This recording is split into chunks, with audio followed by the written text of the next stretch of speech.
জুলকারনাইন শাহের গভর্নর মোস্তাকুরকে নিয়ে যে প্রশ্ন তুললেন, বিদায়ী ইউনূস সরকারের উপদেষ্টা খলিলুর রহমান বা আশিক চৌধুরীর মতো ব্যক্তিরা, যাদের গত 18 মাসের দায়িত্বকালে দেখানোর মতো উল্লেখযোগ্য সাফল্য বলতে কিছু চটকদার উপস্থাপনা এবং যুক্তরাষ্ট্রের সঙ্গে ভুলভাবে পরিচালিত একটি শুল্ক চুক্তি ছাড়া তেমন কিছু নেই, তারা যদি দায়িত্বে থাকতে পারেন, তাহলে প্রমাণিত দক্ষ ও সফল কর্মকর্তা বাংলাদেশ ব্যাংকের সাবেক গভর্নর আহসান এইচ মনসুর কেন পারবেন না?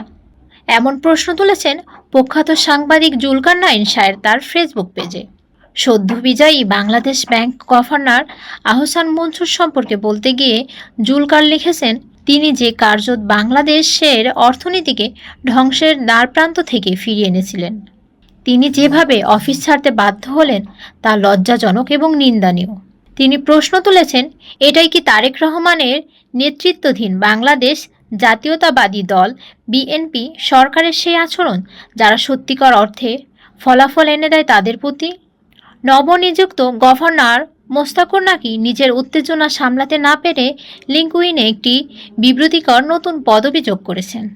আরও মজার বিষয় হলো, তিনি একজন ক্ষমতাচ্যুত প্রধানমন্ত্রী শেখ হাসিনার প্রয়াত পিতার জন্ম শতবার্ষিকী উপলক্ষে বিশেষ দোয়া মাহফিলও আয়োজন করেছিলেন। এছাড়া নথিপত্রে দেখা গেছে, নবনিযুক্ত গভর্নর মোস্তাকুর রহমানের মালিকানাধীন তৈরি পোশাকখানা হেরা সোয়েটার্স লিমিটেডের 89 কোটি টাকা, প্রায় $6.8 বিলিয়ন খেলাফি ঋণ পূর্ণ তফসিল করেছিলেন মিউচুয়াল ট্রাস্ট ব্যাংক এমটিপি। এই পূর্ণ তফসিল কার্যক্রমটি তার নিয়োগের মাত্র কয়েক মাস আগে সম্পন্ন হয়। এটি করা হয়েছিল বাংলাদেশ ব্যাংকের বিশেষ ঋণ তফসিলের নীতির আওতায়।